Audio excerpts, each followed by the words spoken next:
des injures à caractère antisémite. Et désormais, c'est sa première sortie officielle qui fait parler. Oui, vous voyez ces images d'internautes, elle le montre. Amandine Petit a inauguré hier après-midi son règne dans un centre commercial, séance de dédicaces, visite en plein cœur de ce centre commercial mosellan à Faribergswiller, où plusieurs centaines de personnes sont massées pour la voir. Une scène qui a choqué de nombreux internautes et élus en pleine pandémie. Et ils se demandent pourquoi autoriser un tel attroupement alors que de nombreux événements sont annulés. On en parle avec vous en direct. Christophe Arendt, bonjour.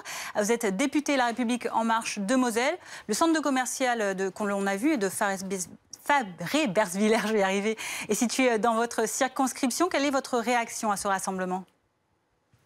Alors, bonjour, et tout d'abord, mes meilleurs voeux à tous les téléspectateurs.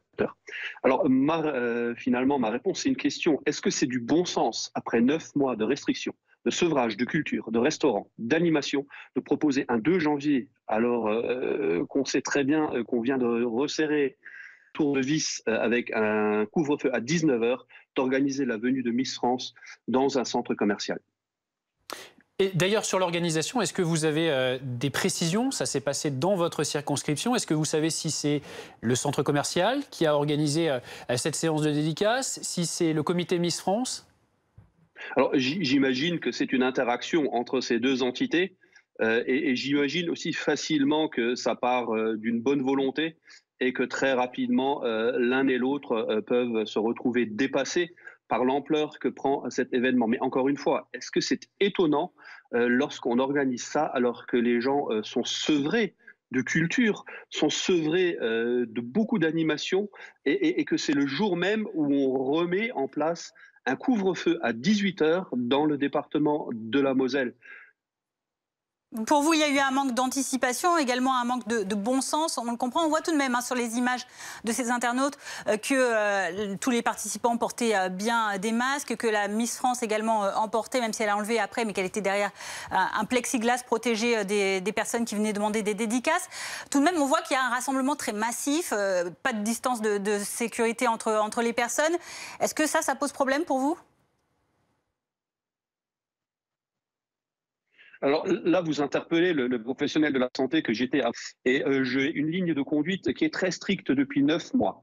Le masque sans la distanciation est beaucoup moins efficace qu'en maintenant la distanciation. Donc le masque, c'est très bien, mais le masque sans distanciation, ça ne suffit pas. Il faut respecter absolument, en plus du masque, la distanciation sociale.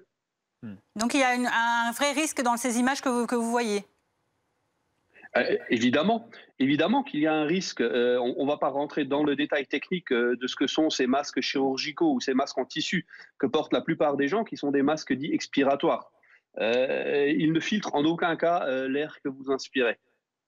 Ça veut dire qu'il faudra donc s'isoler et adopter des mesures donc, dans les prochains jours pour toutes ces personnes? Écoutez, ces personnes doivent, à mon avis, être considérées. Alors, moi, je comprends les situations et je jette la pierre à aucun d'entre eux.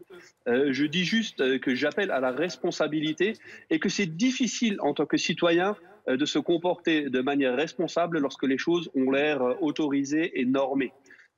Il aurait fallu organiser vraiment la distanciation, le respect marqué au sol et après se dire que oui, eh ben, dans un événement comme ça, il y a de fortes chances que l'on soit dépassé en tant qu'organisateur. Merci beaucoup d'avoir répondu à nos questions, Christophe Arendt. Je le rappelle, vous êtes député La République En Marche de Moselle. Merci à vous. Tout de suite, prenez soin de vous.